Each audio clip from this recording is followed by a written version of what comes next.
ramo, estética, está em fase 2. Essa pesquisa é coordenada pelo médico coordenador clínico da unidade hospitalar, o Valdir Cerqueira, que está aqui conosco. Dr. Valdir Cerqueira de Santana filho, é médico graduado pela UFBA, cirurgião geral, e está fazendo mestrado em tecnologias em saúde pela Escola Baiana de Medicina e Saúde Pública. É coordenador clínico do Hospital de Campanha e nosso entrevistado de hoje. Doutor Valdir, muito bom tê-lo aqui conosco. A gente agradece a disponibilidade. A gente sabe da luta que vocês estão nesse momento, né? É guerra mesmo, né? Os médicos nesse momento são os nossos soldados de guerra, né? Contra o vírus. E ainda mais o senhor que trabalha muito na linha de frente mesmo, coordenador clínico do Hospital de Campanha. Como é que tá, em que fase que está esse estudo? E primeiro, qual é o objetivo dele mesmo, né? Qual é o objetivo desse estudo que está participando agora também no Hospital de Campanha de Feira de Santana? Bom dia. Bom dia, Fernando. Bom dia a todos os ouvintes. Estamos iniciando esse estudo, temos mais ou menos 45 dias que nós iniciamos. E esse estudo, o objetivo é exatamente a gente testar o uso do disulfiram em pacientes com Covid moderado. O disulfiram é uma medicação relativamente antiga, já é uma medicação que já é utilizada desde a década de 50, e o foco inicial dessa medicação era tratar pacientes com vício em álcool. A minha avó me conta, por exemplo, que quando meu avô bebia bastante, ela fazia o quê? Colocava o disulfiram escondido na comida, quando ele saía para beber, passava mal e achava que era a bebida que estava fazendo, mas na verdade estava se sentindo mal por conta da medicação. Então era essa a finalidade inicial. Só que com os estudos, começamos a ver que essa medicação possui algumas propriedades anti-inflamatórias e já está sendo testada em algumas doenças. Então, por que não também a gente testar no Covid e tentar ampliar as opções terapêuticas? Então, esse estudo agora está na fase 2 e a gente está realmente testando o uso dessa medicação. Bom, e claro que é todo um processo, né? A gente está falando de ciência, é todo um processo de estudos, mas o que é que se pretende atingir com esse medicamento? Eu digo isso porque a gente tem já no tratamento, embora todo mundo seja muito novo em Covid, mas já tem um protocolo, né? De medicamentos que se usa ali com os pacientes, se não cientificamente comprovados, mas praticamente mesmo, na prática, sendo comprovados. O que é que se busca com esse medicamento? Então, Fernando, hoje nós não temos nenhum tratamento para Covid, digamos, um tratamento para a doença em si. Tudo o que nós temos hoje são medicações que ajudam o nosso corpo a combater a doença e reduzir todas as sequelas que a doença causa, todos os danos que a doença causa, porque como toda doença viral, quem combate é o nosso próprio organismo. Então o nosso objetivo sempre é dar ao nosso organismo condições para que ele resista e com isso consiga superar a doença com a maior velocidade possível. E a ideia da medicação é exatamente a gente agir nos casos com Covid moderado, onde a inflamação causada pelo vírus já causa algum dano, a gente tentar reduzir o processo inflamatório. Se nós conseguirmos descobrir medicações que consigam reduzir a inflamação, o paciente com o vírus, ele vai ter menos dano e a gente consegue abreviar o quadro clínico e reduzir a formação de formas graves. É esse o objetivo. O senhor falou de sequelas aí, inclusive, pode auxiliar nesse sentido também, de evitar sequelas?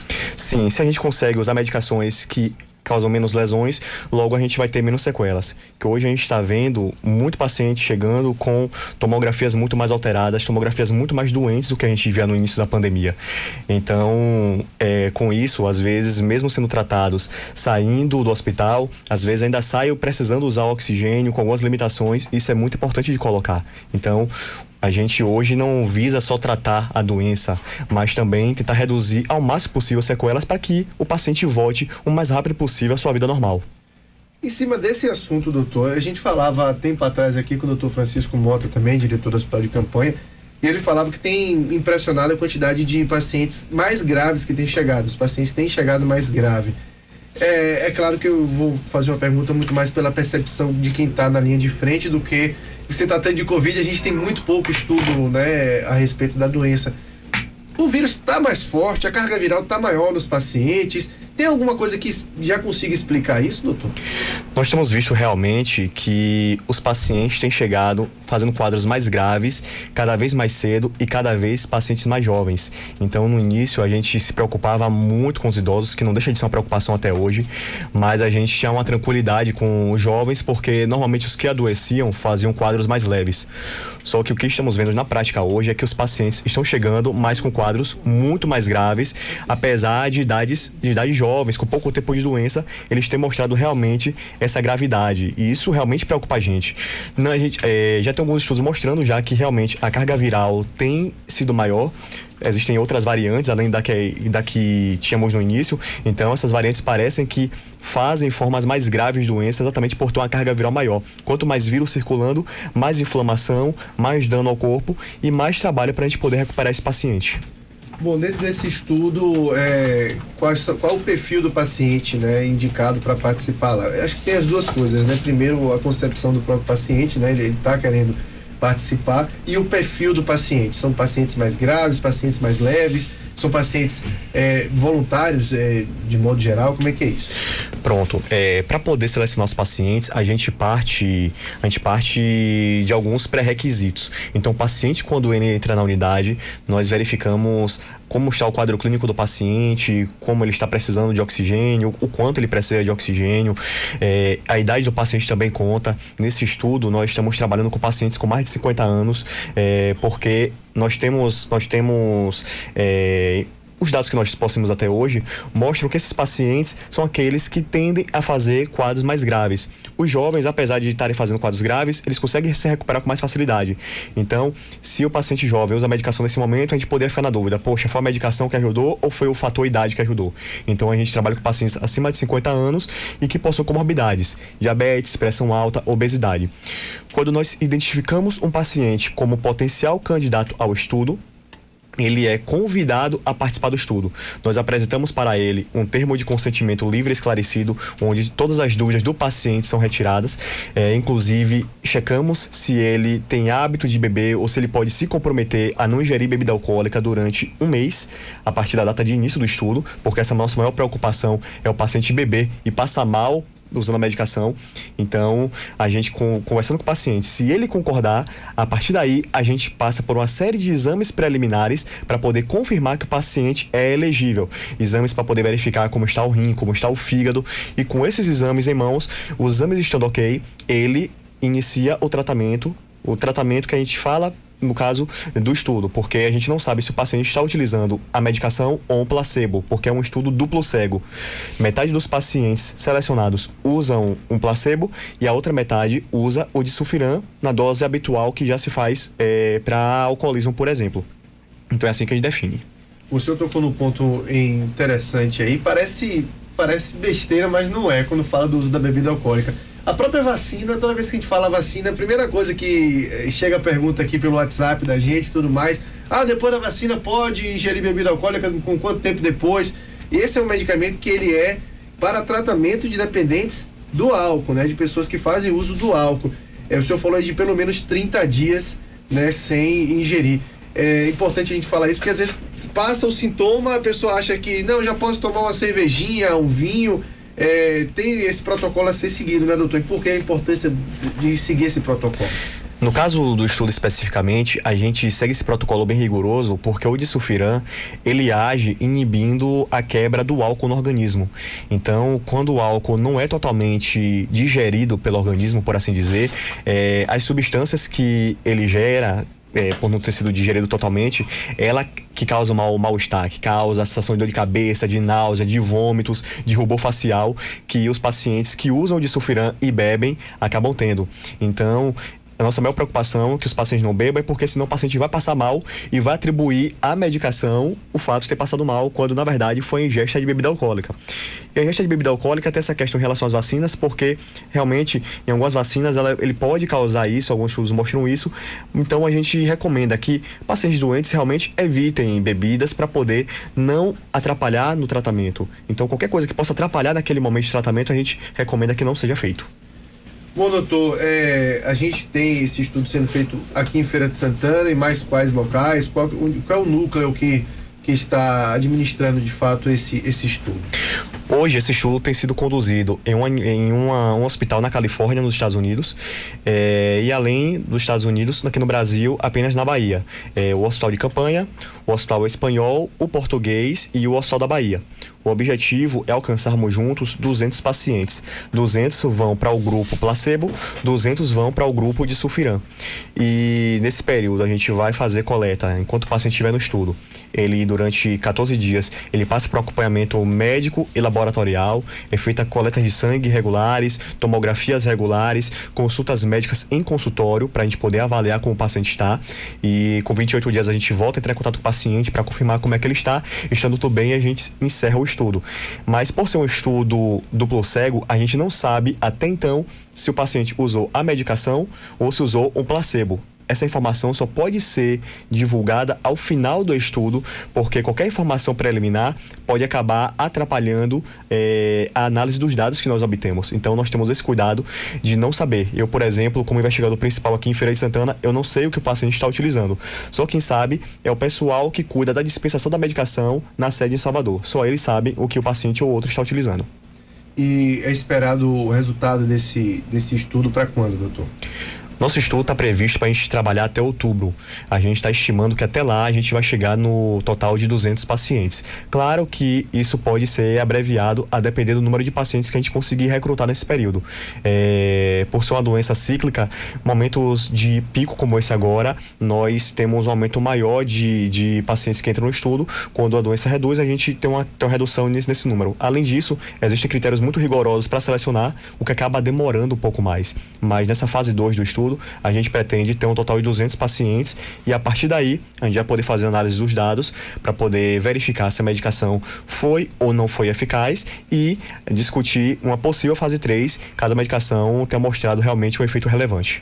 Estamos conversando com o Dr. Valdir Cerqueira de Santana Filho, né? Ele é coordenador clínico do Hospital de Campanha aqui em Feira de Santana. Ele está falando sobre esse estudo, né, que testa um novo medicamento para tratamento da Covid-19 em pacientes. Doutor, a gente acabou de completar, né? Completamos já 1 ano do primeiro caso da Covid. É da sexta. Aqui, na sexta-feira, aqui em Feira de Santana, né? Dia 7. Dia 7. Sexta-feira, dia 6, isso. Enfim, essa semana, né? Completaremos, acho que 6, não é isso? É no dia 6, no sábado. Sábado, dia 6, a gente vai ter, vai completar aí 1 ano.